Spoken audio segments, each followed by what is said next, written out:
Ah, Agora, droga. bem, Isso amigos era da pra sair região. no vídeo, né, Adonis? Oi? Ah, sim, isso Isso é. era pra essa fala ter saído no vídeo. Então, por favor, repita. Então, por favor, faça as honras. Bom, gente, como eu disse então, Patrick, olha, a partir desse momento estamos aí sendo gravados. Tudo que você disser poderá e será usado contra você no tribunal do vestibular. Agora falando sério, gente, vamos então à nossa discussão aqui dessa prova, né? Prova de 2018, ok? Que já começa naquele padrão, né, que a UERJ gosta. Como assim, padrão? Primeiro passeia lá pelo início de conteúdo, crise feudal, ou expansão marítima, ou, como é o caso aqui, não é? O início da Idade Moderna, pegando um assunto muito bacana, que é o quê? A reforma religiosa, né? A reforma religiosa.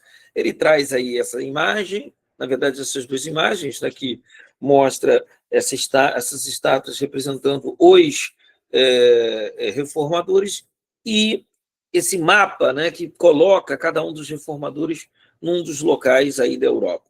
Tranquilo? Então, partindo direto para a nossa questão, né, ela traz o texto e a gente vai direto para a nossa pergunta. Tudo bem? Bom, então a pergunta fala assim, ó, ela é considerando, é o segundo parágrafo, tá? Considerando a época moderna, apresente uma característica política, perdão, uma característica política, social, econômica ou tecnológica que tenha contribuído para a difusão das reformas religiosas em diferentes países. Meu povo, observa primeiro que é uma coisa ou outra, não é para ser uma característica de cada, né, um dos aspectos. E aí, quando a gente fala de tecnologia, cara, isso é uma questão batidíssima, tá? A gente tem que lembrar que o Lutero afixa as 95 teses na Catedral de Wittenberg. E a partir do quê? A partir da imprensa, não é? Essas 95 teses, elas ganham uma grande difusão. Né? Os livros de Lutero ganham grande difusão. Então, tecnológico, por favor, a imprensa, né? Surgimento da imprensa. Essa é a resposta mais headshot, né? Que a gente pode aí pensar. Agora, do ponto de vista, né, outras coisas que possibilitaram essa difusão, a ascensão da burguesia comercial, porque as ideias luteranas elas também favoreciam o pensamento burguês, porque enfraquecia a Igreja Católica e condenava o comércio. O fortalecimento dos estados, que é até uma estrutura que aparece lá no padrão de respostas, ok?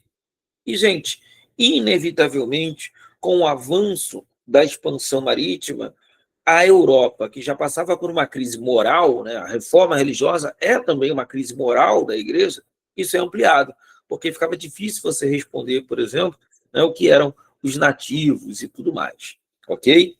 Em sequência, né, a questão fala assim, olha, em seguida, se te, tá? Muita atenção. O primeiro era apresentar, então você tinha que dar ali, né, uma destrinchada na coisa. Não é fazer uma longa explicação, mas é você desdobrar, né? Como eu falei, ó, a imprensa que possibilitou a difusão, né, das ideias luteranas.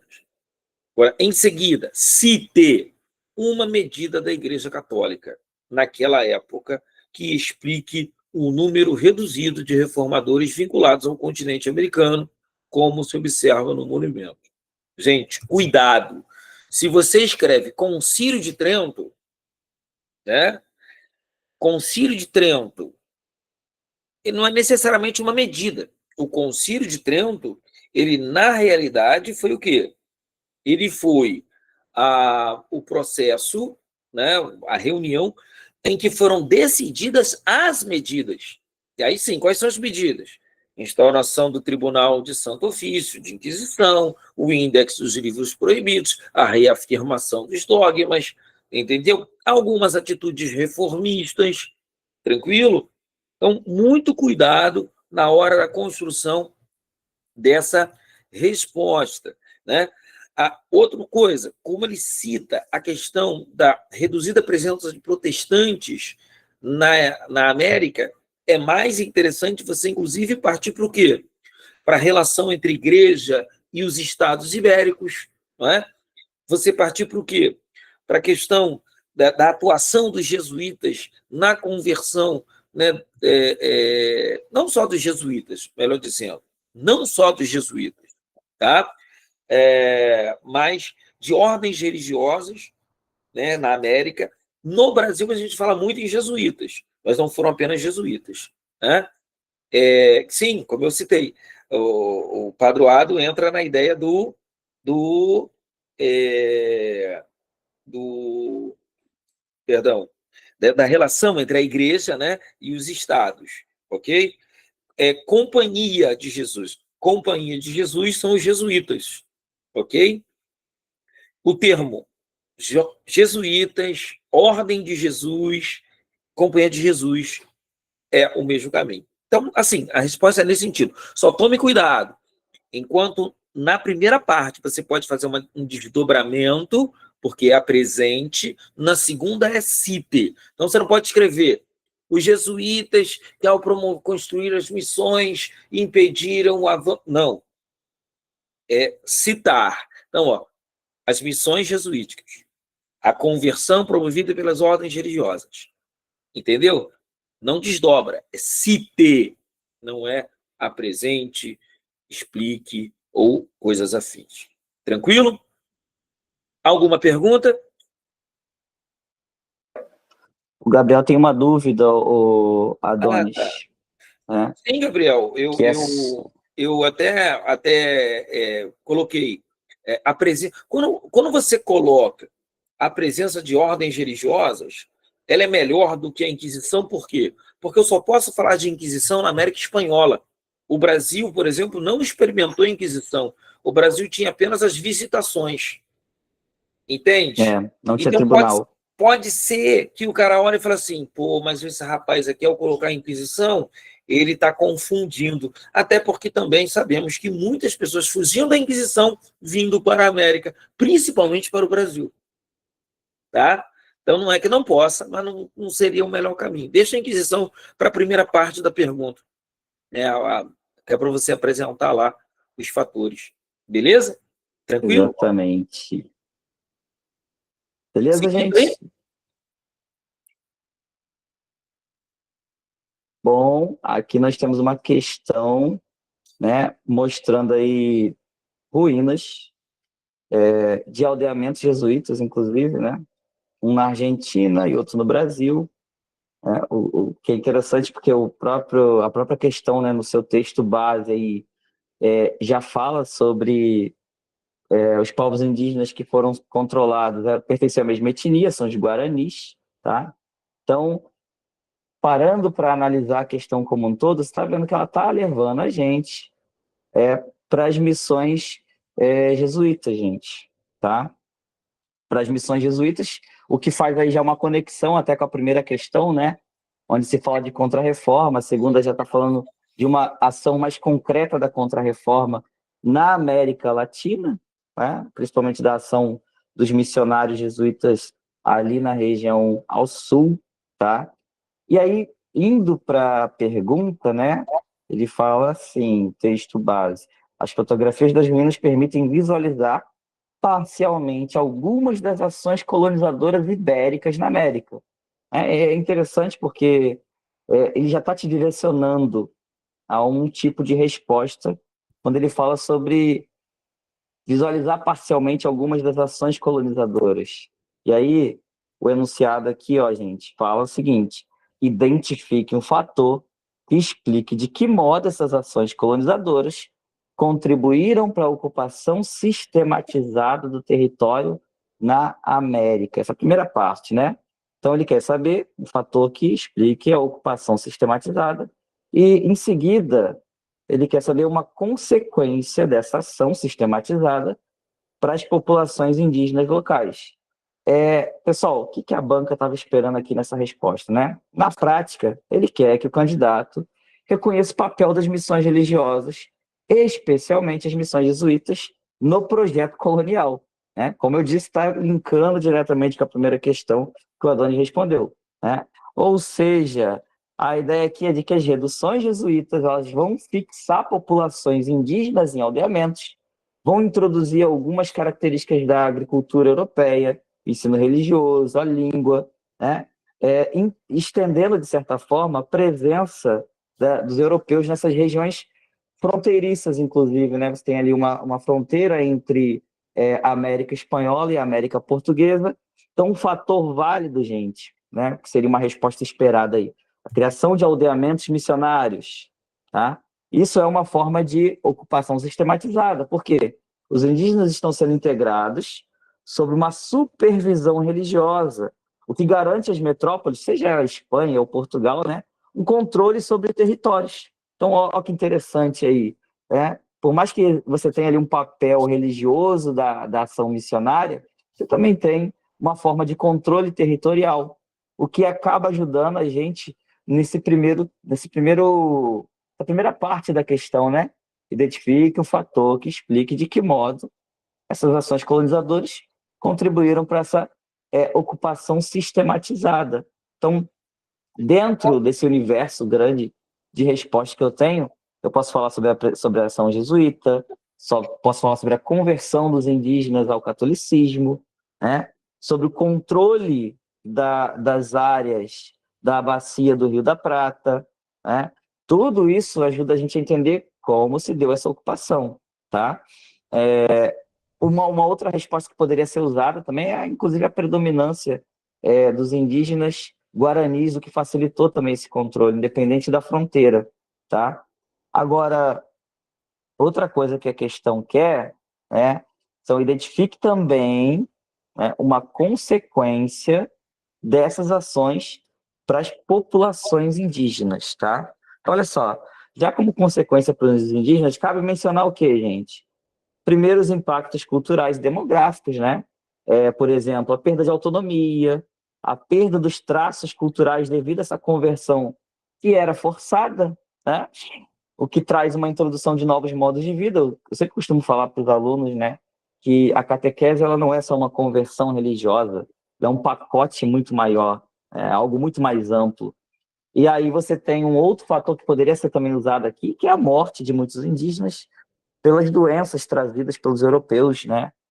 Aquela velha história que a gente conhece da falta de anticorpos e tudo mais, isso também acaba agregando aí para impactar no modo de vida dos indígenas, tá? Então, padrão de resposta, ele valoriza aqui algo como desestruturação da vida social indígena, submissão à cultura europeia, né?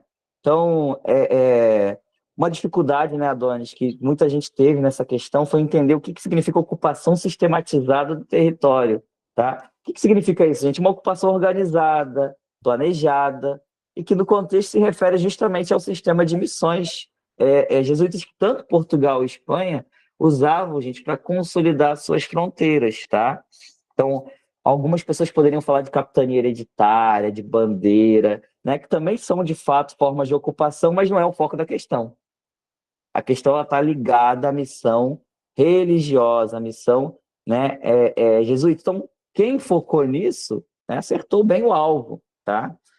E aí, o que seria uma resposta nota máxima, né? Você pode falar que as missões religiosas contribuíram para a ocupação sistematizada na América, ao fixarem populações indígenas e aldeamentos sob a supervisão de missionários. E aí você poderia falar como consequência, né, a desestruturação do modo de vida indígena, a submissão a um padrão cultural europeu, a morte por doenças trazidas por esses europeus e assim sucessivamente, tá? Tranquilo, gente? Deu para entender como a questão ela se apresenta para a gente, o que ela esperava, de certa forma, né? E entenderam também o que significava ocupação sistematizada. Muita gente erra essa questão por não entender um conceito meio básico, né, Adonis, às vezes. Sim, Alguém tem alguma dúvida? Ah, essa O questão. Gabriel colocou uma. O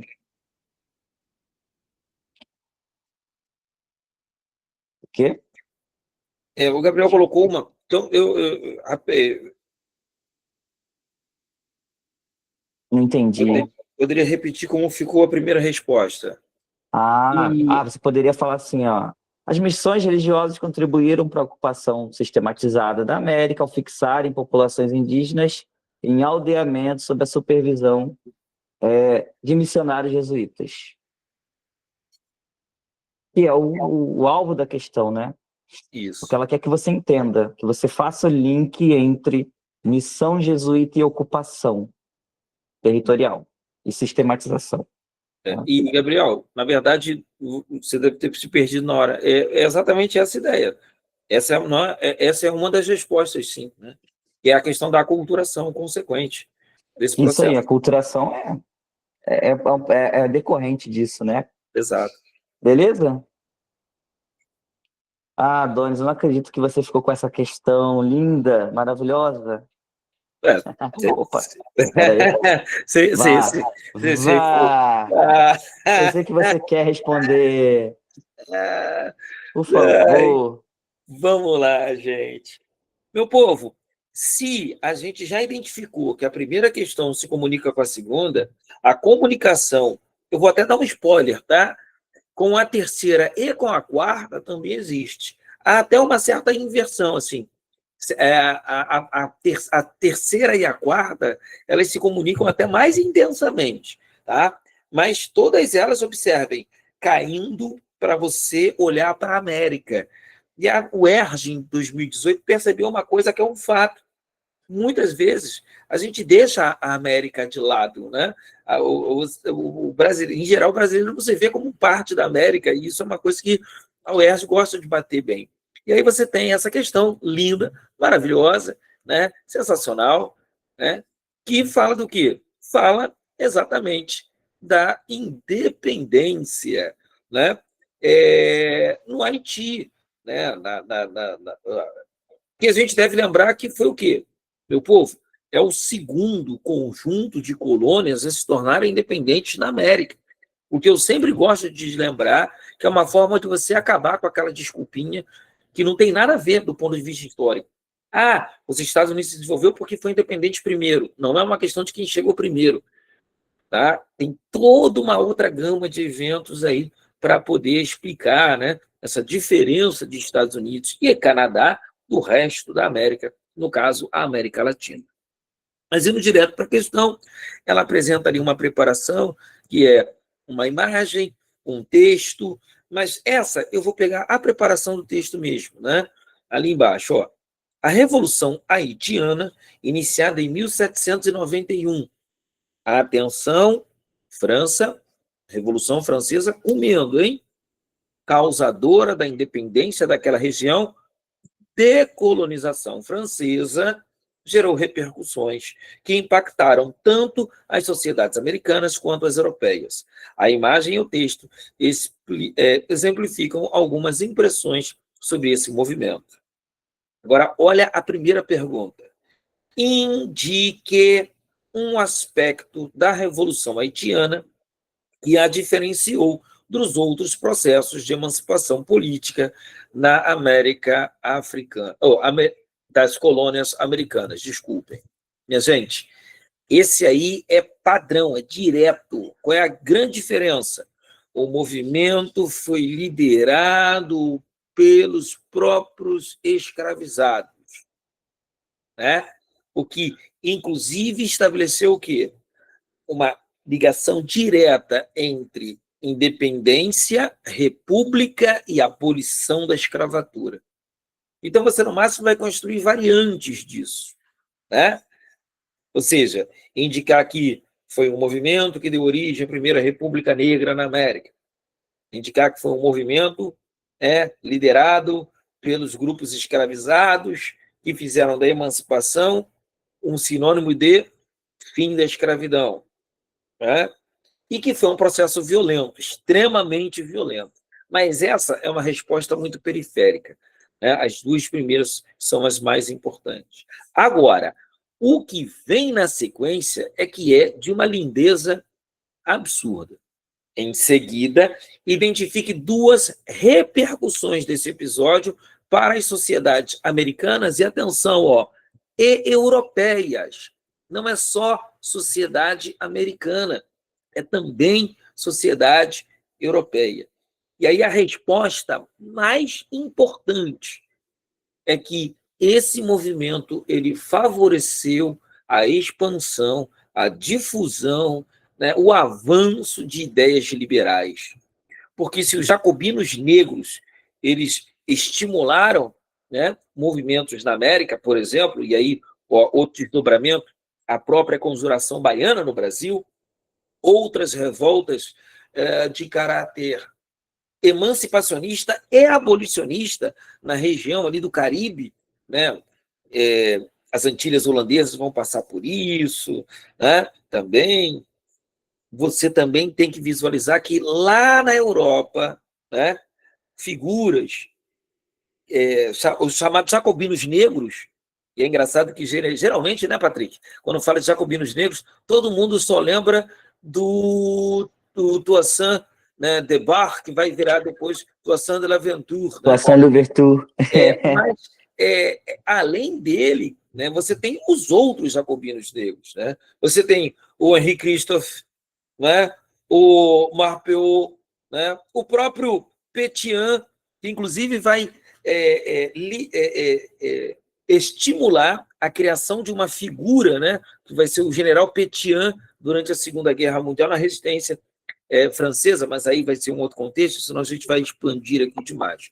Então, essa questão é legal para chamar atenção para a gente para isso, que não foi só na América que tiveram repercussões da independência do Haiti, foi também na Europa, já que ela está diretamente ligada aqui o avanço da Revolução Francesa, né? Lembramos que o próprio Napoleão Bonaparte, inclusive, vai, né, depois intrometer-se nesse processo. O Napoleão, que é um desdobramento aí da própria Revolução Francesa. Ok?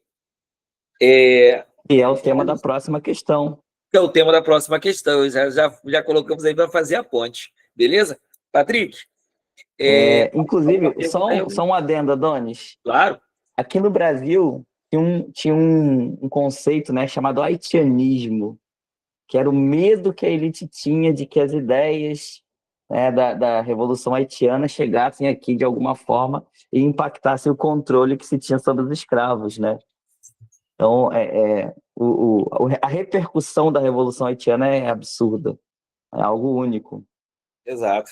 Dito isso, galera, vamos falar de Francisco Goya, né?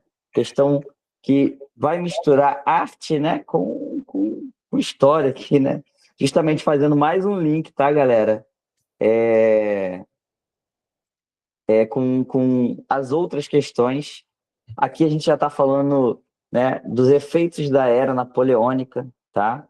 Então, você tem dois quadros do Goya, 2 de maio de 1808, não é isso? 2 de maio de 1808 e o 3 de maio de 1808. Reparem que, né, são 2 dias consecutivos. Então, o que aconteceu aqui? Uma insurgência e depois um fuzilamento. Mas o que isso significa, galera? Bom, o Goya ele pintou esses quadros, né, para comemorar o heroísmo do povo espanhol contra a invasão napoleônica, tá?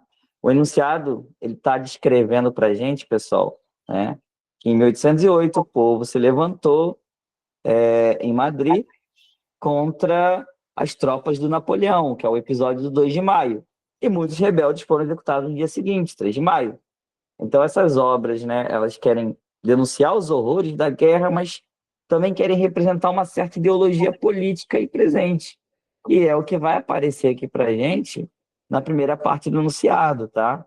Então, denomine a ideologia. Olha só, gente, eu acho que é a primeira vez que está aparecendo o termo denomine aqui, tá? E quando pede para denominar, você vai apenas denominar, você não vai explicar nada. Denomine a ideologia política que motivou a reação do Reino da Espanha contra as forças estrangeiras. Bom, pessoal, vamos lembrar de uma coisa aqui. Nesse momento, né, o que está acontecendo? Napoleão ele tinha colocado o irmão dele no poder, o José Bonaparte, né, no trono da Espanha. E os espanhóis estão se insurgindo contra o que eles consideram que seja uma verdadeira injustiça e a favor do que eles queriam de quem eles queriam que fosse o rei legítimo, o Fernando VII, né? Então, esse foi de fato um dos primeiros movimentos nacionalistas da modernidade, né, da contemporaneidade. E o termo que a banca queria que você trouxesse era nacionalismo, tá? Denominei, e aí eu posso ir para a próxima parte da questão, tá, galera? Então, por exemplo, muita gente poderia colocar liberalismo ou algo do tipo, é uma confusão comum, mas quando a UERJ pediu para você denominar exatamente essa ideologia política, é para falar exatamente dessa, tá? Então, nacionalismo ou sentimento nacionalista, algo do tipo, beleza? E aí, olha só, o segundo ponto da questão apresente ainda um efeito das guerras napoleônicas para o continente americano. Ó, puxando de novo para a América, tá? Então a gente já está aí na questão de número 4, né, Adonis? Questão de Isso. número 4 ainda está se trazendo a América para a luz, né? A, a, Qual foi a pergunta da Heloísa? Eu vi uma pergunta da Heloísa aí, mas não vi o que ela perguntou. Peraí, professor, pode explicar de novo o porquê do nacionalismo? O porquê do nacionalismo? Bom, olha só, Napoleão ele invadiu a Espanha, como, né, as guerras napoleônicas elas acabam tendo como consequência essas invasões territoriais, e o Napoleão ele tinha esse costume, né, de estar tomando determinado lugar, tira a pessoa do poder e coloca alguém ligado a ele. Então, o que acontece a partir daí?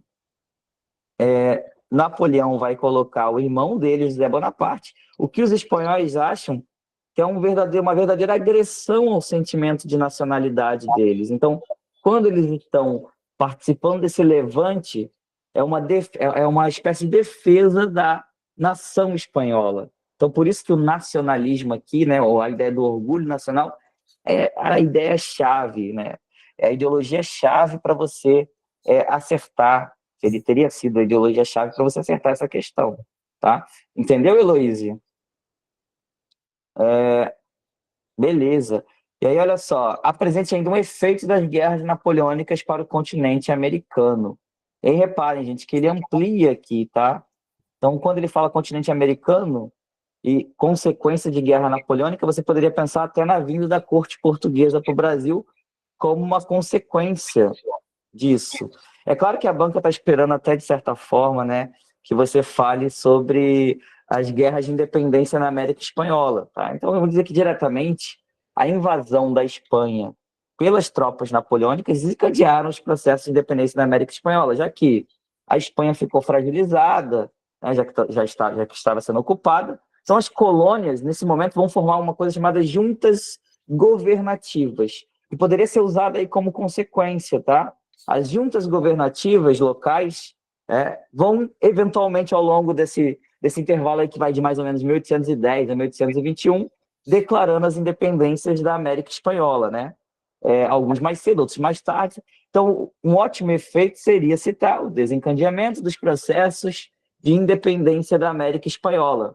E aí, outra consequência, a vinda da família real portuguesa, né? Ou melhor, a vinda da corte portuguesa para o Brasil em 1808, né? Dando aí a fuga de Napoleão, tá? Então, deu para entender, galera, como ela começa falando ali sobre algo que está acontecendo na Europa, mas acaba puxando para o efeito disso aqui na América. Então, é uma questão muito boa do ponto de vista da análise histórica, porque você consegue linkar as guerras napoleônicas com as suas consequências para o território americano. Alguém tem mais alguma dúvida, Donis? Você que está conseguindo ler aí, eu não estou Sim, conseguindo sim, olhar sim. o Já, chat. inclusive, Tá muito, você às vezes é logo muito que rápido começou. para mim. Não, foi. Inclusive, assim que começou, você já sanou a dúvida da Ana. Então, Ah, perfeito. foi de boa. Então, let's go. Let's go. E essa questão aí, Essa Patrick, prova está muito temática, né? tá. Só que essa questão aqui, ela traz uma coisa que até agora a gente ainda não tinha encontrado nas provas que nós analisamos. É uma questão que vai exigir que você leia o texto. Porque, olha só, pode dar a pergunta, por favor, Patrick, para eu mostrar, depois eu volto no texto. Ó, a pergunta fala assim, ó, Rugendas foi um dos integrantes da expedição dirigida pelo naturalista Barão de Lantorf, que percorreu o Brasil entre 1824 e 1828. A obra Viagem Pitoresca através do Brasil, publicada em 1875, é resultado dessa experiência. Aí vem, ó, a partir das imagens, identifique um aspecto valorizado por Rugendas ao representar as populações de origem africana. Aí vem, ó, em seguida, a partir do texto, identifique uma característica do continente africano percebida por Rugendas. Percebeu? Olha, a questão ela te dá 2 comandos. A primeira parte, você tem que usar as imagens. Na segunda, você tem que usar o texto. Né? E aí, essa questão, eu acho bacana, porque ela traz uma coisa que eu costumo falar muito em sala de aula, falo de forma debochada, eu falo muito de forma debochada, que é um instrumento que eu uso, que é lembrar o seguinte, quando a gente olha para a África, todo mundo pensa que na África só tem o quê? Preto, pobre, macumba, guerra, preto, fome, bichinho, macumba, guerra, fome, macumba, preto. Aí se tem coisa legal, é o quê? Jogador de futebol, né? Madagascar, leão, girafa. leão, isso. Preto, pobre, macumba, preto. E preto é tudo igual, né, gente? Claro que não. Olha o que a imagem está mostrando, ok? A imagem está mostrando, primeiro, que África não é país. África é continente. Olha que legal, a gente está falando isso em pleno 19, né, de novembro. Tá? Mas, enfim, que, inclusive, os nomes, muitas vezes, que você dá, né? Negro Cabinda, como está ali na imagem, né? Negro Mina.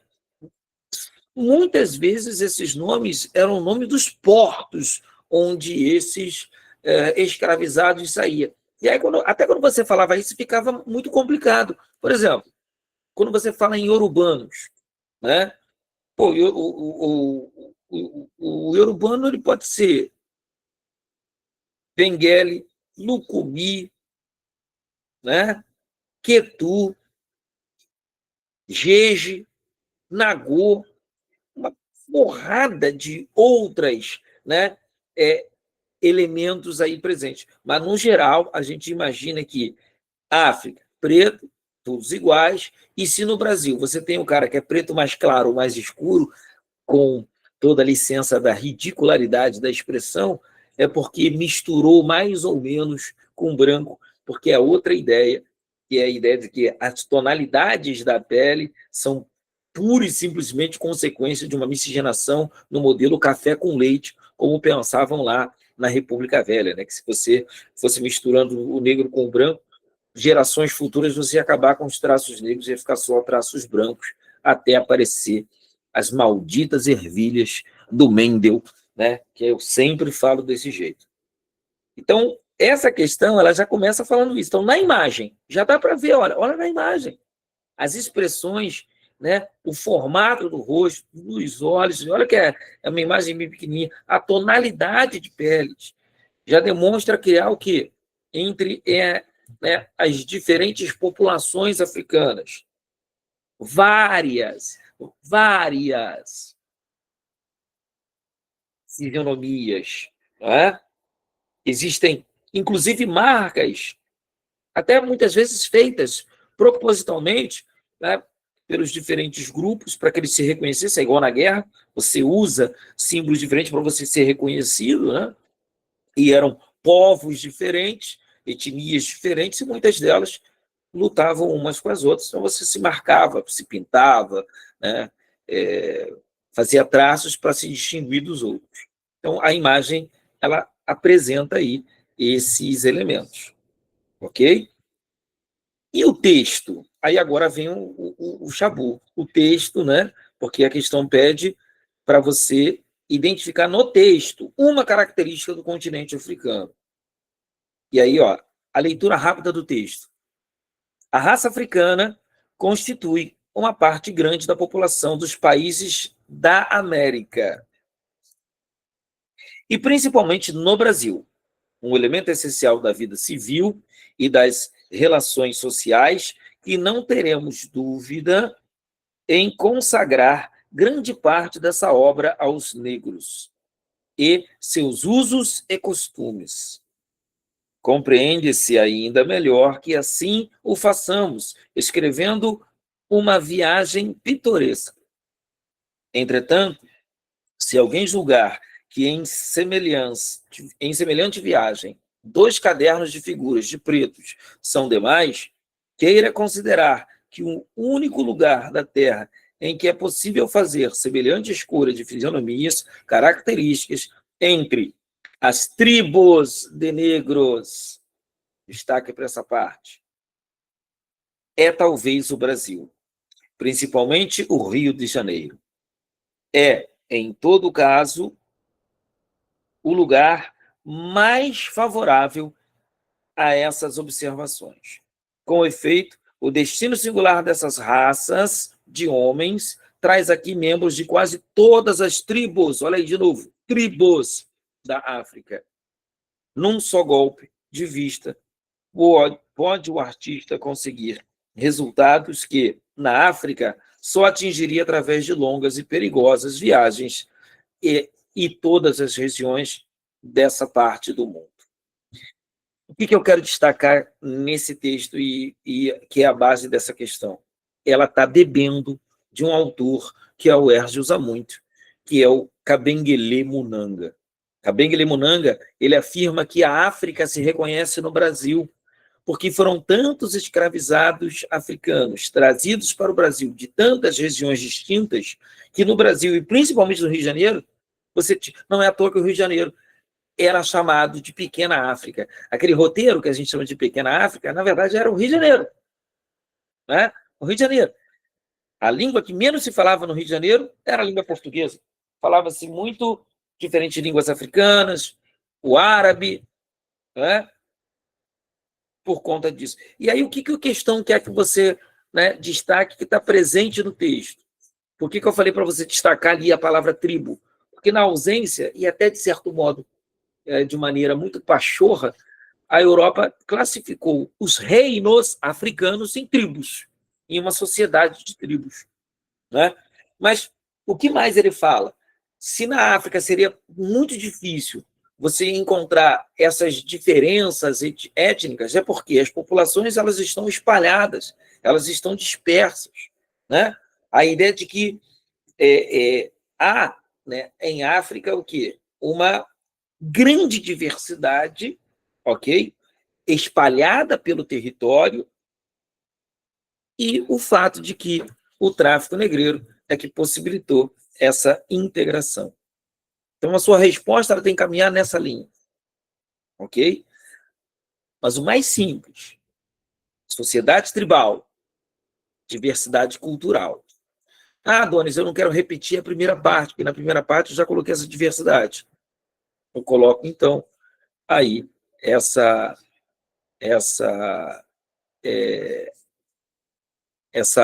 outra possibilidade, que é o quê? A questão da dispersão dentro do próprio território. Ah, show, Wendy. A Wendy mandou umas fotos aqui para mim, da pequena África. Beleza? Alguma dúvida, perguntas, questionamentos?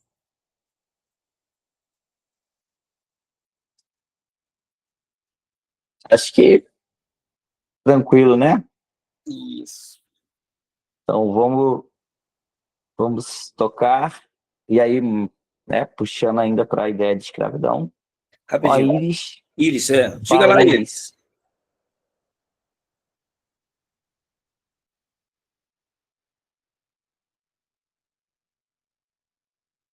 Repita a primeira resposta, Adonis, por favor. Então, eu até, quando eu destaquei, né, que na segunda resposta seria interessante você falar da dispersão no território e da, da questão da sociedade tribal, é porque na primeira, que fala das imagens, fica muito claro que a diversidade étnica, né, a diversidade de expressões, né, artísticas, por exemplo, o tipo de tatuagem, de pintura, ok?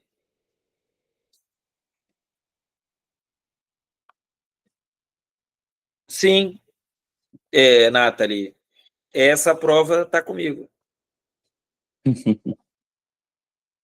ok? Foi. Vamos lá? Então, galera, olha só. Essa próxima questão, ela fala de economia escravista, tá? No Brasil Imperial.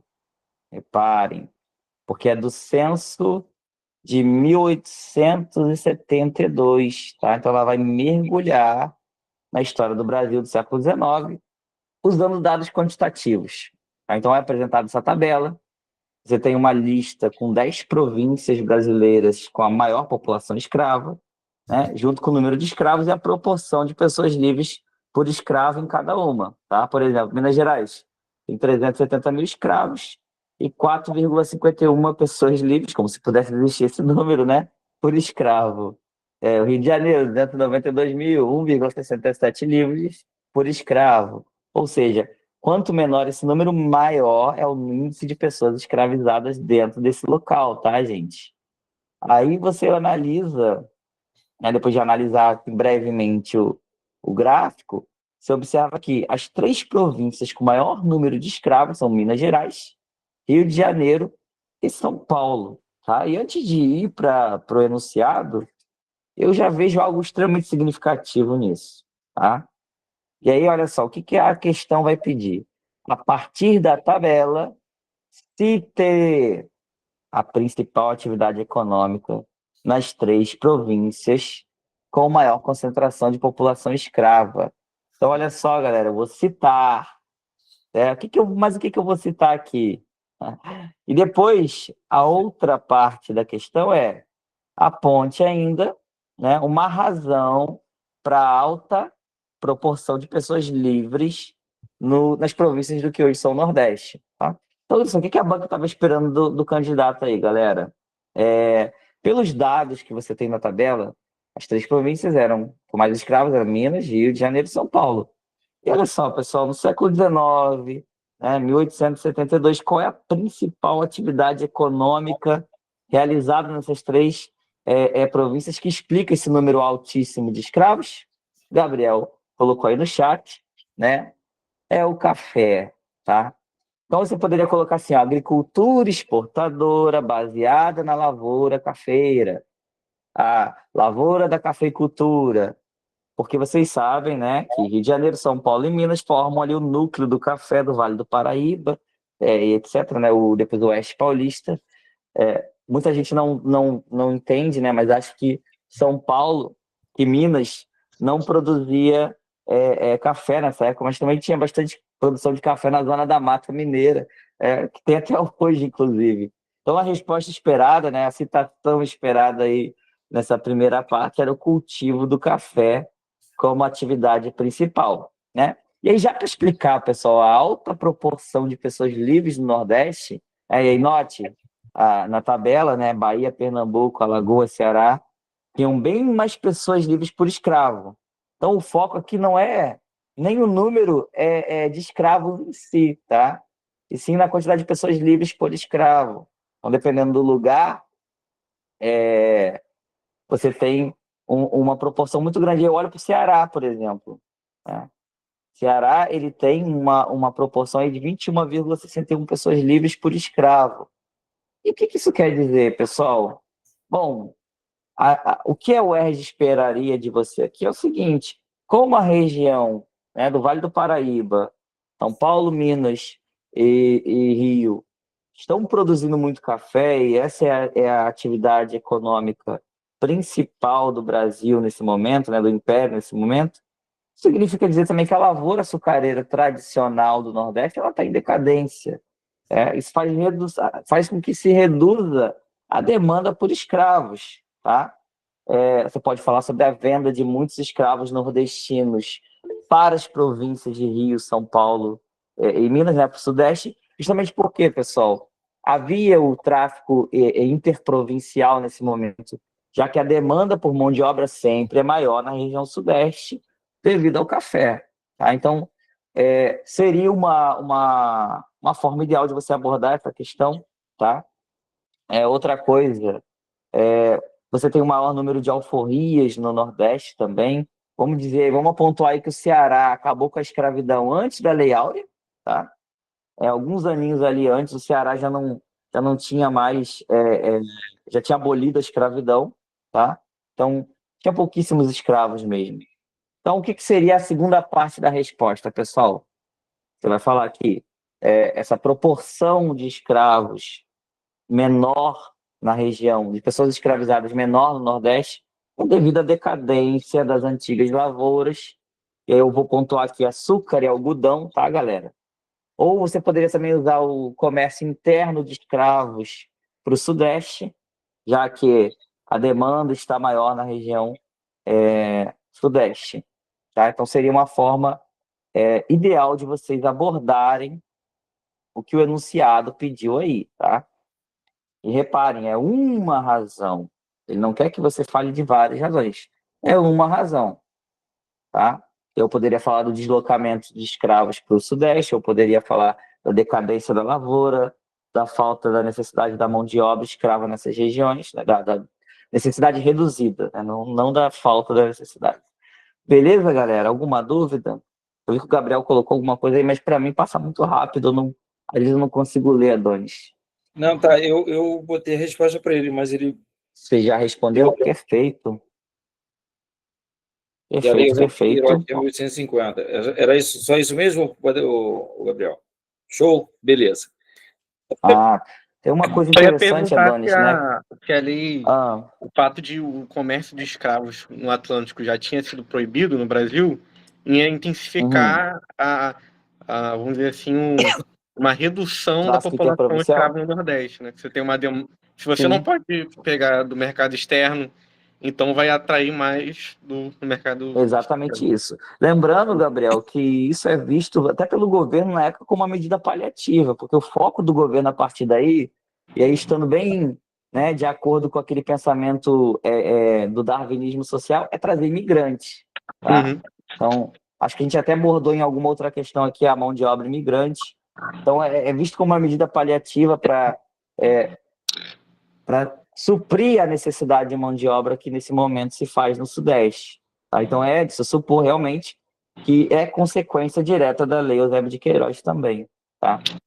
Então já se tinha uma ideia de vamos comprar escravizados da região Nordeste para trabalhar aqui enquanto não conseguimos a população de imigrante europeia necessária. Por aí, né? Por aí. Tanto que logo, logo o governo ele vai oferecer regalias para os imigrantes, né? Justamente isso. Justamente porque vai haver o projeto do embranquecimento, tá? Beleza? Podemos ir para a próxima, Adonis? Acho que podemos, né? E exatamente o assunto é imigrantes. Aí, ó. Imigrantes. Cara, essa prova ela foi muito, muito bem elaborada, né? Pô, foi. E ela Eu traz falei com uma a Adonis, parada... gente, antes de a gente começar, eu falei, né, Adonis, com você que essa é uma prova que eu gosto muito dela. E ela é muito maneirinha, muito, muito, muito. E eu queria até aproveitá-la. Peraí, dei uma olha aqui, Patrick. Agora que eu liguei, foi mal. Tinha esquecido de ligar o combinado. Coloca ela, por favor. Coloca ela na questão, por favor, porque eu vou dar uma viajada rapidinho na maionese para essa questão, que é o seguinte. Essa questão ela é maneira, porque traz ali as imagens, traz os textos, e aí vem, olha aqui, ó. Entre 1892 e 1914, sucessivas levas de imigrantes ingressaram nos Estados Unidos pelo porto de Nova York, como menciona a reportagem. Né? apresente duas características motivadoras dessa onda migratória. Apresente também um de seus impactos para a sociedade norte-americana na época. Então, vamos começar aqui o passeio. Primeiro, vamos lembrar que os Estados Unidos é, na verdade, um país de imigrantes, como a América toda é. A América é uma construção. Ou, se partirmos da perspectiva de análise, por exemplo, do Ailton Krenak, é a história de uma destruição, né? O europeu chega destruindo culturas e impondo as suas. Não é nem a sua, as suas. Segundo, entender que essa questão ela te chama para errar com uma força. Porque quando ela fala aqui, ó, apresente duas características motivadoras dessa onda migratória, aí você pensa, opa, Estados Unidos, século XIX, imigração, marcha para o oeste, expansão territorial, correto? Só tem um detalhe, gente. O auge da marcha para o oeste já foi. Essa marcha para o oeste ela tem auge imediatamente anterior ao início da Guerra de Secessão. Né? E aí, a partir do momento que eu já tenho a Guerra de Secessão finalizada, a vitória do Norte, a resposta está, sim, mais enquadrada se eu falar em aumento da oferta de empregos com o avanço da industrialização. Aí você tem a resposta linda, perfeita. Compreende? Porque você está falando, sim, que precisa de mais gente, até porque o modelo de industrialização estadunidense é voltado para o mercado interno, isso é uma característica estadunidense, a sua economia gira internamente muito forte, tá? Mas aí não vamos entrar nisso não, senão vai expandir demais. Sim, Eduarda, né? Sim, Eduarda. Quando a gente fala em... Primeiro que sempre que eu associar Revolução Industrial a outros países que não a Inglaterra, inevitavelmente eu estou falando da segunda. Porque, via de regra, costuma-se entender que somente a Inglaterra cumpriu todos os requisitos daquilo que a gente chama de primeira Revolução Industrial. E que o surgimento dessa revolução em outros países já configura segunda revolução. Segundo, pelo momento, 1800, século XIX, segunda metade, eu já estou falando de segunda revolução industrial. Tranquilo? Mas aí, Gabriel, como eu falei, consequência da vitória do Norte na Guerra de Secessão. Tranquilo? Aí vem, apresente também um de seus impactos para a sociedade norte-americana na época. E aí eu quero fazer uma referência às imagens e ao texto. A imagem fala de Nova York e fala da ilha de Ellis, que quase ninguém lembra dessa ilha. Né? É onde você tem a chegada dos imigrantes. A Estátua da Liberdade, ela é a materialização do destino manifesto propagado pelos Estados Unidos para atrair imigrantes. E aí eu quero também chamar a atenção que essa questão ela coloca como limite 1914, e é inevitável você lembrar que história estadunidense, você tem a fase colonial até 1776, e você tem a hegemonia interna. O que é hegemonia interna? É todo esse momento que vai da expansão territorial, da industrialização, a marcha para o oeste, a Guerra de Secessão, e que, para alguns autores, termina em 1914, para outros autores, termina em 1945. Porque entre 14 e 45, começa a construir a hegemonia externa dos Estados Unidos. O que é essa hegemonia externa? São os Estados Unidos virando o quê? Uma grande potência, aproveitando-se do declínio europeu com a Primeira e com a Segunda Guerras Mundiais. Vamos lembrar que nesse nesse meio, entre a primeira e a segunda, tem a crise de 29. E aí, olha só, para levantar o moral dos Estados Unidos, né, além da doutrina não, perdão, além do New Deal, né, você tem a criação do Superman, do super-homem, né? E o super-homem, gente, ele é o auge da ideia do estrangeiro, porque ele é mais do que estrangeiro, ele é extraterrestre, não é? E ele é auge por quê? Porque olha como é, os Estados Unidos é a terra da liberdade, e porque aquele ser, né? Aquele ser que é super-homem, pensando na discussão nietzschiana, né? De que se tivesse um Deus, filho, nós estaríamos, desculpa a expressão, na merda, porque um ser muito poderoso, ele não teria a menor preocupação em nos esmagar. O Kal-El, entretanto, não é assim, por quê? Porque mais do que o Kal-El, ele é o Clark Kent. Ele foi criado por uma boa família americana, que incorporou os ideais americanos, civilizatórios, e aí ele é perfeito. Lembramos que quando o Superman é criado, nem Kryptonita existia. Ele era perfeito. Entende? Essa comunicação. E é impossível, perdão, Patrick, eu sei que eu dei uma viajada forte aqui na questão, mas não tem como a gente não pensar nisso, olhando para um ano em que a gente tem uma prova que vem arrastando o efeito Trump. Ok? Então vamos lembrar disso. Tudo bem? Mas voltando para a questão, me perdoem, só para finalizar, a segunda parte, né, em que ele pede uma consequência para um impacto, né, para a sociedade norte-americana. E eu vou pegar as dúvidas que o Gabriel colocou, porque a consequência para a sociedade vai ser uma diversificação, porque você vai ter a chegada de imigrantes italianos, imigrantes irlandeses, e, ao mesmo tempo, com o fim da Guerra de Secessão, a criação do WASP, né, do branco, anglo-saxão e protestante. Resultado, aquela sociedade é uma sociedade em que você tem claramente um racismo contra a população negra, óbvio. Mas sabe o que você também tem? Um preconceito contra quem é diferente. Olha os filmes, né? O McClary, ele é sacaneado porque ele é de origem irlandesa, ele é ruivo. O Ruivo Erling, por exemplo, né? E o Gay Pinto, não lembro agora se é Entrando numa Fria, um daqueles filmes malucos lá, que ele é de uma família judia, e aí todo mundo sacaneia o cara porque ele é judeu. Né? Esse é um impacto também presente nessa sociedade. Okay? Outro elemento comum nos filmes que eu ia até perguntar para o senhor é a ideia do descendente italiano como um criminoso, né?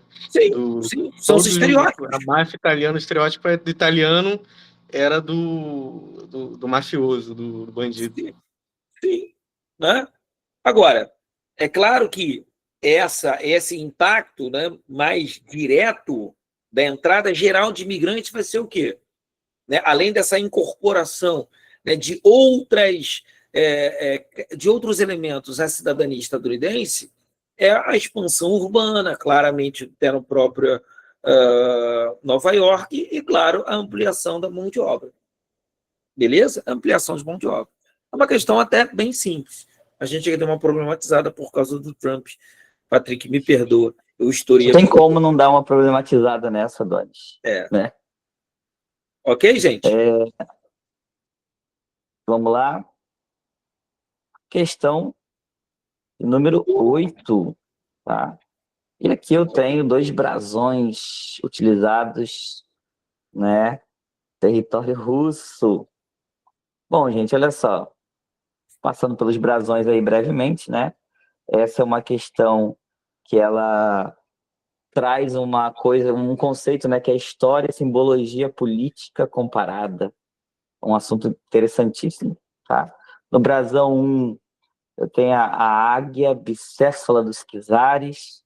E no brasão 2, eu tenho a foice e o martelo, tá? Então, junto com a descrição, né, de cada brasão, o enunciado ele fala aqui, ó, identifique o regime político, né, o regime representado, respectivamente, pelos brasões 1 e 2. É isso? Em seguida, ele puxa para o Brasil, né? Indica o movimento político o episódio no Brasil que tenha sido significativamente influenciado pelas ideias simbolizadas no Brasão 2. Gente, o que a banca esperava? É para você dizer com todas as letras quais regimes aqueles símbolos correspondem, tá? Então, o Brasão 1, com a águia bicéfala coroada, com São Jorge, com o cetro e com a orbe, é o símbolo do Império Russo dos czares, tá? A autocracia czarista. Então, né, qual é o regime? O Império dos Czares, ou a monarquia absolutista russa, ou o Império Russo, o regime czarista. Tudo seria bem aceito, tá? Já o Brasão 2, em que eu tenho foice, martelo, trigo, sol nascente e o lema proletário do mundo todo univos, é claramente símbolo da União Soviética, ou seja, do regime socialista instaurado após 17. Então, essa seria a forma de você identificar aí, né, cada regime político associado a cada brasão. Fale, Gabriel. Seria a primeira parte da questão, inclusive, pessoal. Professor, é uma pergunta muito idiota mesmo. Mas quando a questão Nenhuma pergunta é idiota. exige que eu use o nome como czar, ou tem que falar de um nome muito específico de língua estrangeira. Se eu acabar errando o nome, é descontado, ponto? Posso responder essa, Patrick? Pode. Então, Gabriel, no geral, tá? Imagina que você está fazendo uma prova de biologia e você erra na hora de escrever hemoglobina. Você erra na hora de escrever complexo de Golgi. Vai constar como um erro de língua portuguesa simples. Ok? Por quê? Porque se é uma prova específica, espera-se que você tenha o mínimo de compreensão dos termos gerais. É claro que ele não vai cobrar que você saiba pronunciar, por exemplo, se é René ou René Descartes. Você até pode pronunciar Descartes, mas você tem que saber que é Descartes porque se escreve Descartes. Espera-se que você... Mas se você escrever errado, cara, beleza. É um erro simples, né? 005, segue a vida. Obrigado. Fale, Gabriel. Inclusive, aí a segunda parte da questão, né? Antes de eu falar da segunda parte, gente, essa primeira parte era bem tranquila, porque praticamente estava dada a resposta no texto e nos brasões, né? Então, como a Adonis falou, se é uma prova específica em que se espera que você tenha o mínimo do conhecimento dos conceitos básicos, a galera conseguiria matar tranquilamente, tá? A segunda parte, ela já exige de você um conhecimento da história brasileira no século XX, tá? Porque ele quer o quê, gente? Ó, ele quer um movimento político ou episódio no Brasil. É um ou outro, tá? E que foi influenciado de forma significativa pelas ideias simbolizadas no Brasão 2. Então, olha só, o que a questão quer? Que você encontre um movimento político, um episódio no Brasil, que tenha sido influenciado pelo comunismo, tá? Durante o século XX. Nathalie, a resposta da primeira pergunta é você falar o seguinte: o Brasão 1, o Brasão 1, olha só, ele se refere à Rússia czarista, ele se refere ao Império Russo czarista, à autocracia russa. Já o Brasão 2, ele se refere à União Soviética, à ideologia comunista, tá? Então, seria a maneira que a gente encontraria de identificar cada regime representado respectivamente. Já a segunda parte, ela quer que você encontre a influência do comunismo no Brasil, tá? E aqui, olha só, eu poderia falar, né, tem um leque, inclusive, amplo, né, de coisas para ser falado na segunda parte da pergunta. Então, pensando ali no que ele fala primeiro, né, um movimento político, eu já poderia falar o quê, Adonis? A fundação do Partido Comunista Brasileiro em 22, tá? Seria ali um movimento político criado, influenciado a partir do que aconteceu na Rússia em 17.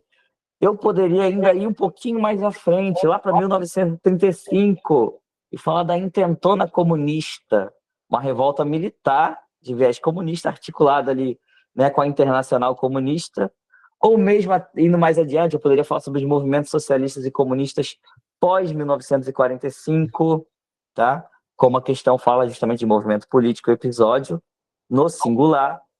Eu acho que o mais indicado seria a gente falar da intentona comunista, né? Mas ainda assim você tem um leque bem amplo, tá? A galera também poderia citar, né, Adonis, a política dos grupos comunistas no governo Jango, no governo JK, também é uma resposta perfeitamente válida, que também está ligado ali ao Brasão, o segundo Brasão, tá? Poderia Então, falar da a resistência gente poderia ir por comunista. essa linha. Oi? Poderia falar da resistência comunista durante o Estado Novo de Getúlio Vargas? Sim, poderia, né? Poderia Patrick, sim. Oi. Patrick, a Beatriz pediu para você falar sobre a intentona, que foi mesmo a intentona. O que foi a intentona? Isso. Olha só, a intentona comunista ela começa, né? É um movimento extremamente isolado, liderado ali pelo, né, o Luiz Carlos Prestes, não confundir com o Júlio Prestes, tá, galera? Em que se tentou, né, dar um golpe de Estado ligado, né, para transformar o Brasil num Estado comunista. E como houve muita falta de adesão, né, Adonis? Houve até promessa de outros quartéis generais. E é um movimento militar, tá? Que fique claro, é um movimento que surge dentro de alguns quartéis militares, já que o próprio Luiz Carlos Prestes ele era, né, desde a época lá de antes do Vargas, um líder tenentista, tá? Ele era, na verdade, capitão do exército, mas era um dos líderes do movimento tenentista. E nesse momento ele tenta, né, intentona comunista, inclusive gera como consequência para ele o quê? A sua prisão e a deportação de sua esposa Olga Benário para a Alemanha nazista, o que é um problema seríssimo, né? Para um campo de concentração, que foi bem retratado naquele filme Olga, né, Adonis? Exato. Então, isso foi a Perdão. intentona comunista. O nome intentona, né, Adonis, ele fica ali porque é uma tentativa fracassada, é um nome pejorativo, inclusive. É uma forma de você descredibilizar a tentativa ali do Prestes. Pode falar, Adonis, desculpa. Não, eu ia só complementar o que você, na verdade, corroborar o que você falou, que o filme Olga, né, representa bastante isso, né, o que foi aquele momento ali. Ele também mostra que, claro, a gente sempre lembra que na intentona a liderança principal foi o Luiz Carlos Prestes e sua esposa, a companheira, né, que era a Olga Benário Prestes, que é mandada para a Alemanha, inclusive, como um presente, né, do Vargas, do Hitler, grávida, mas que a sua filha consegue ser resgatada, né, depois de nascer. Nasce no campo de concentração e é repatriada, e aí a grande professora Anita Leocádia, sensacional professora de Uma das história. nossas maiores Eu pergunto, ela dá historiadoras, aula aqui no Rio de Janeiro, incrível. professor? Ela deu aula na UFRJ por muitos anos, cara. Isso. Obrigado. Tem muita palestra dela no YouTube, e ela é especialista em República Velha, ela é especialista no movimento tenentista, ela fala muito sobre o próprio pai dela, né? Inclusive, Adonis, não sei se você sabia dessa, né? Mas o pai dela estava presente na defesa da tese de doutorado dela. Cavaleiro da Esperança. É, Cavaleiro da Esperança. Bom, ficou alguma dúvida, galera? Deu para entender o que a questão queria?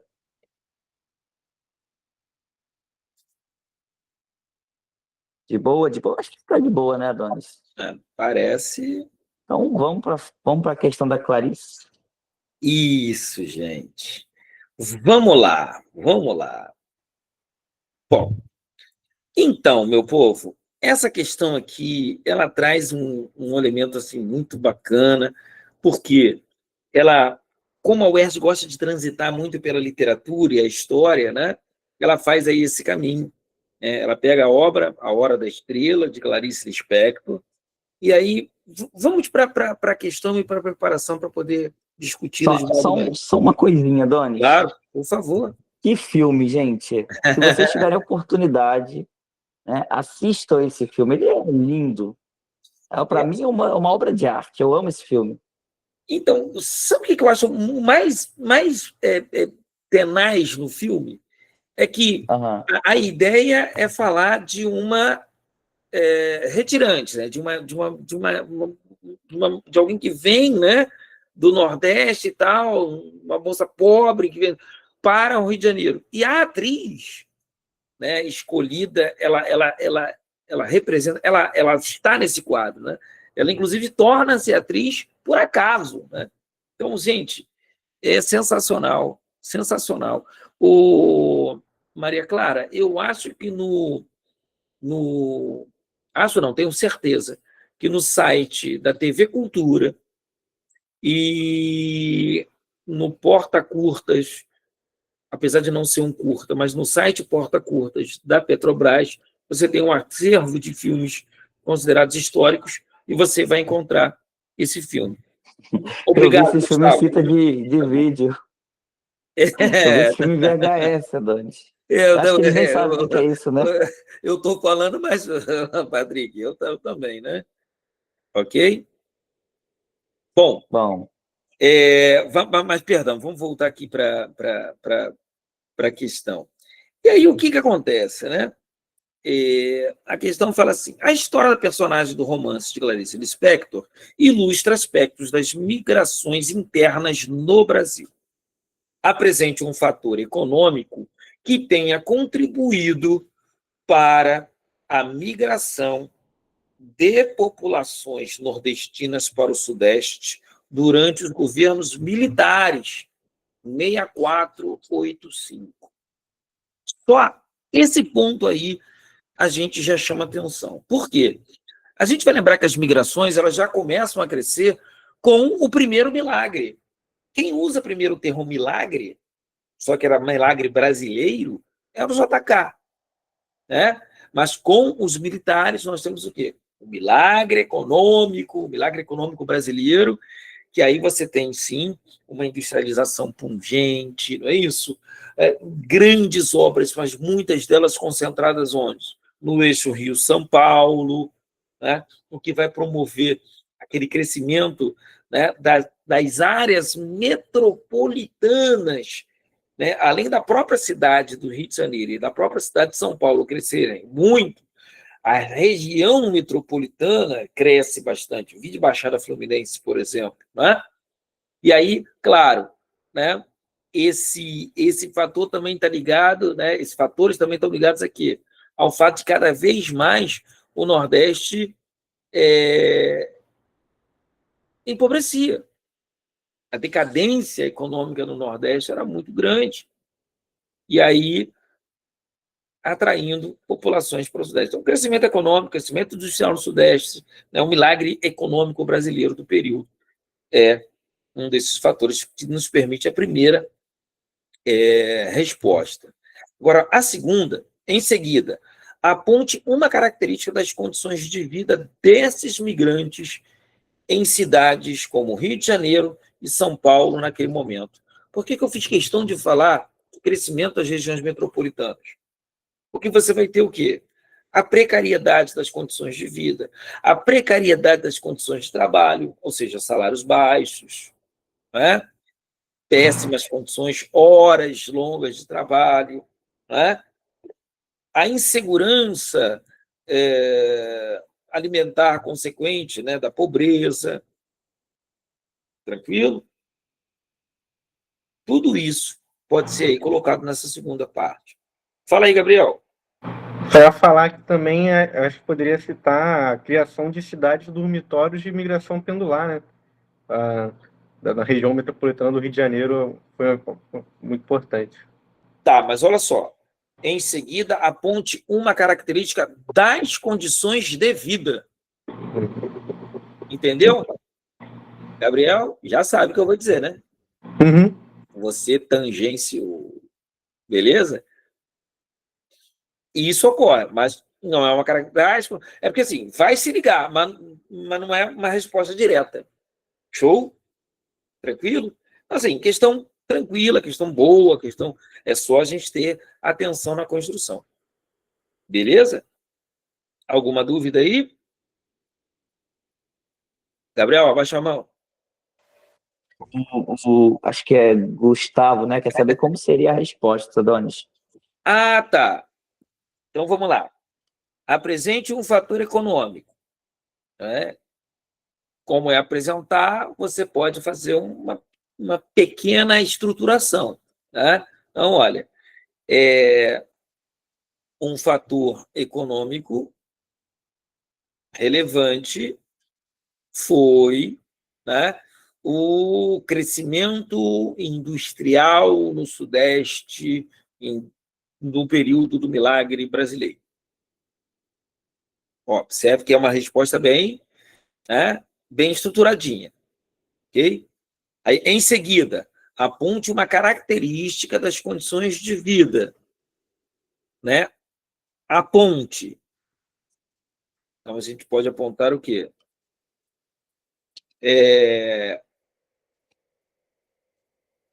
Perdão, porque eu parei para ler a pergunta da Wendy e acabei me perdendo. Já respondo aí. Ou então, Eu respondo ela, Donis, pode deixar. Obrigado. Aponte uma característica das condições de vida desses migrantes em cidades. A precarização das condições de trabalho. Né? Então, como é apontar, né? Você não vai estender muito. Ó.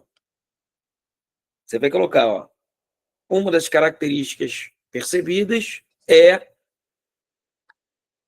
as precárias condições de trabalho, as precárias condições de moradia, a exploração econômica. Entendeu? Um desses, tá? Eu fui colocando vários, mas... Compreendeu, Gustavo?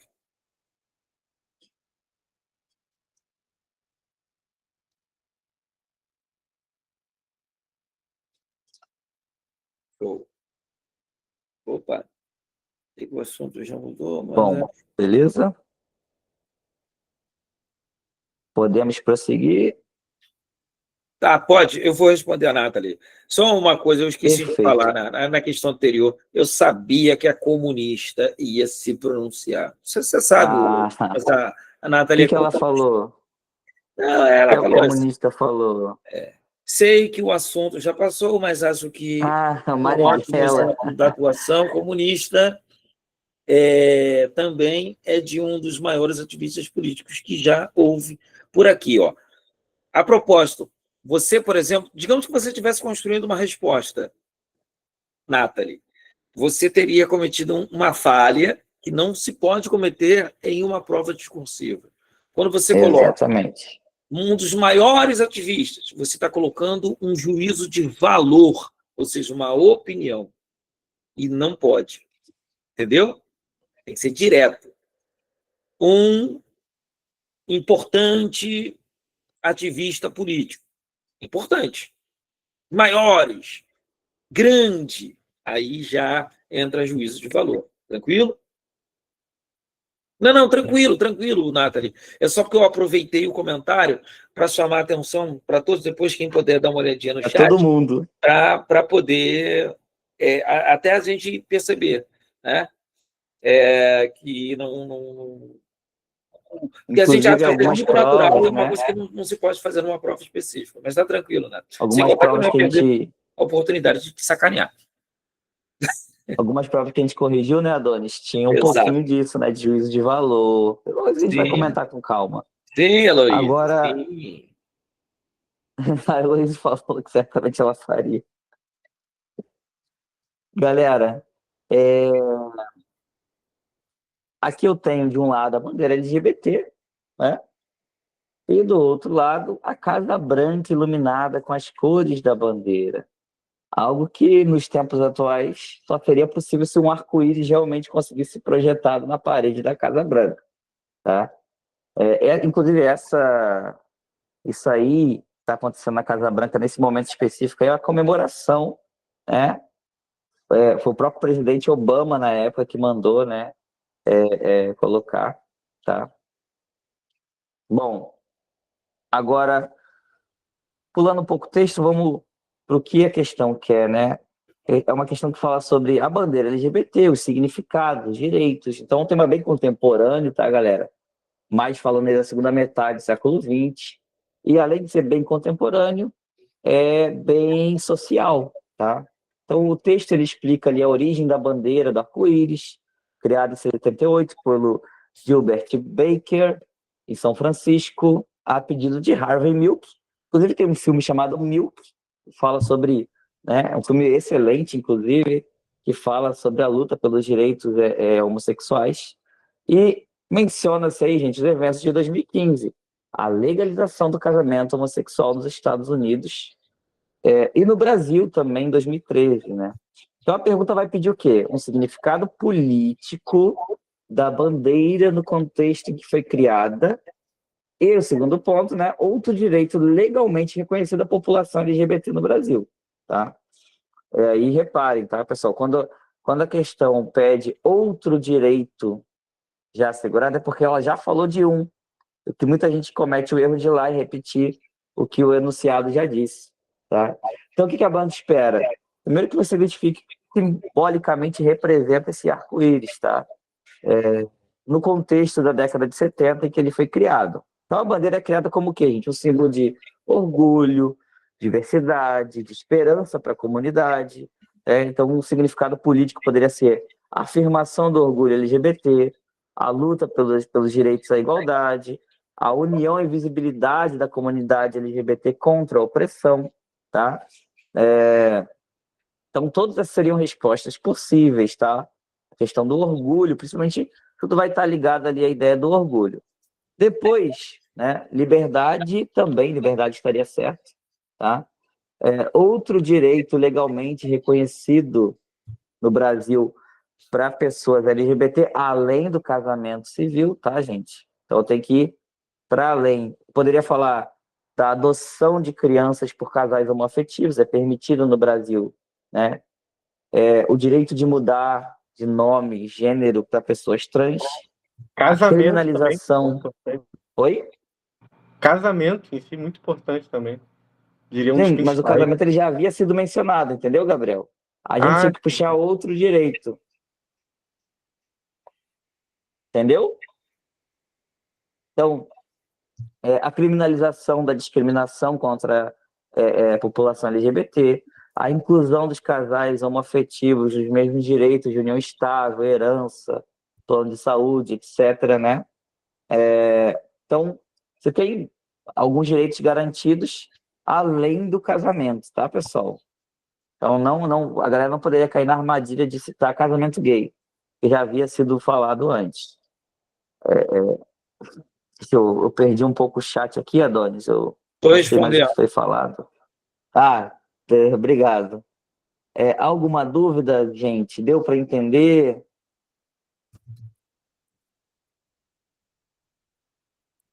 Então, um significado político da bandeira, um significado, tá, gente? Tenho uma E dúvida. citar, lembra, você vai falar de um acontecimento. Fale, Nathalie.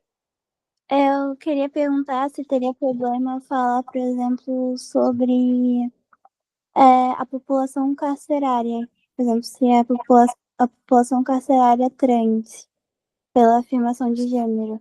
Teria algum problema falar sobre isso ou teria que ser sobre os gays? Não teria problema porque quando você fala ali da sigla LGBT, você está incluindo todo mundo, entendeu? Entendi, obrigada. Nada. De fato, Adonis, agora eu li seu comentário aí. Realmente, liberdade ficaria um pouco amplo, né? Então, seria mais interessante falar que é a luta pela afirmação, pelo orgulho, a busca pela diversidade mesmo, pela possibilidade de existência. Tudo isso vai estar relacionado ao contexto da bandeira, tá, galera? E os direitos, citar direitos assegurados é você literalmente falar de leis que foram feitas e que foram aprovadas. Ok, pessoal? Então, tem gente que coloca assim, direito de fazer a parada do orgulho, né? que não é exatamente um direito legal, já que é o exercício de liberdade de expressão que sempre existiu. Então, muito cuidado com essas armadilhas, tá, galera? Direito à doação de sangue. Alguém tinha falado de direito à doação de sangue, né? Bom, na época da prova, isso não era reconhecido, tá? Só em 2020 que o STF derrubou essa restrição, tá? Uma coisa que eu É ia comentar, importante. que o senhor falou de direito à existência, né? É que muita gente pauta o Brasil como na América Latina, uma liderança de direito LGBTs, porque fala que em 1800 o Brasil era o único país que não tinha pena de morte para pessoas LGBTs. Mas o caso é que, na verdade, o Brasil era o único país da América Latina que não tinha pena de morte, a não ser por traição à coroa. Ou seja, não É, era aos LGBTs, era um não, direito não. universal, né, que acaba se Isso aí, você não constituindo. pode nem ver isso como um direito, tá? Pelo amor de Deus, trazer isso para a prova seria um Direito à problemão. existência. Ana Clara é muito recente, filha. Os direitos são muito recentes, por exemplo. Em 2019 não tinha uma lei específica ainda contra a homofobia, tá?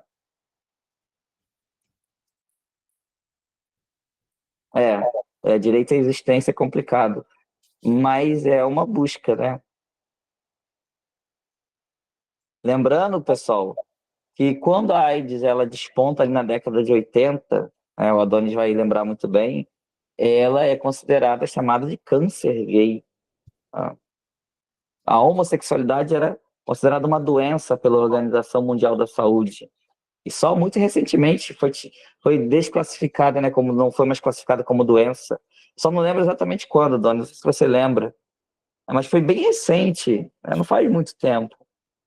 Então, isso tem uma discussão pesada, porque quando você ainda fala em alguns conselhos de psicologia e psiquiatria, eles ainda, em alguns Tratam locais, como distúrbio. tratam como distúrbio, né? Ou seja, não como algo atípico, mas como um distúrbio mesmo. Então, Como distúrbio.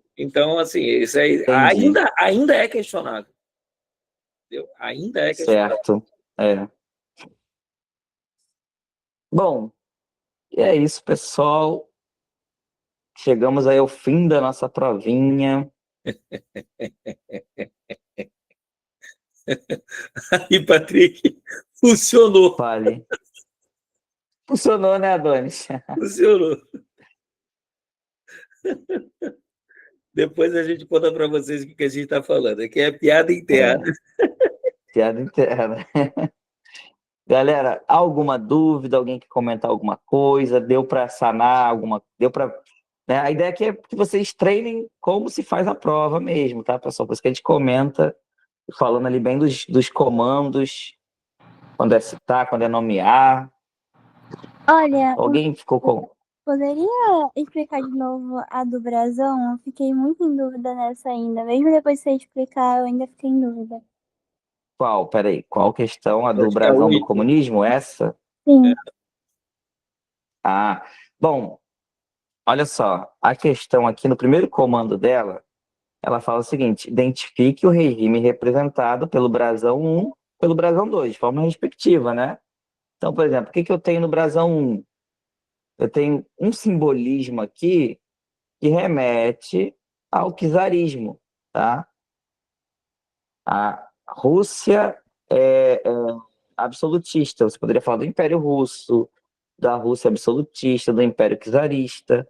E a segunda, né, traz a bandeira, o símbolo comunista, o trigo, a foice e o martelo, o lema do proletariado de todo mundo univos. Então, é só literalmente você identificar o que está na 1 e na 2. Por exemplo, no brasão 1, czarismo, né? A Rússia absolutista. No brasão 2, o comunismo. Essa parte foi, Nathalie? Ah, sim, eu pensei que era pra observar algo que tinha nas duas. Por isso que eu tava tão em dúvida. Não. Ah, você achou que era para associar as duas? Sim, exatamente. Por isso eu tava, tipo, Não. sim. Era para você literalmente nomear qual regime político estava em cada uma. Cada uma representava. Não, isso eu parei de boa. Foi, então? Sim, obrigada. Nada. Alguém está com mais alguma Eu ia dúvida? perguntar se vocês vão enviar as próximas provas que nós teremos que fazer hoje ou Sim. amanhã, depois da correção das outras provas que nós já enviamos. Bom, a gente vai enviar amanhã. Pode ser? Uhum. Depois de Eu vou. esculachar a gente um pouquinho, já amortecer a gente para a próxima questão, né? Ô, Patrick, posso responder isso? Pode. Eu juro que eu vou tentar ser o que eu não sou, que é delicado. É melhor você ser esculachado aqui do que a prova te esculachar. Pensa bem. Não, com certeza. Por isso que eu igual tô querendo.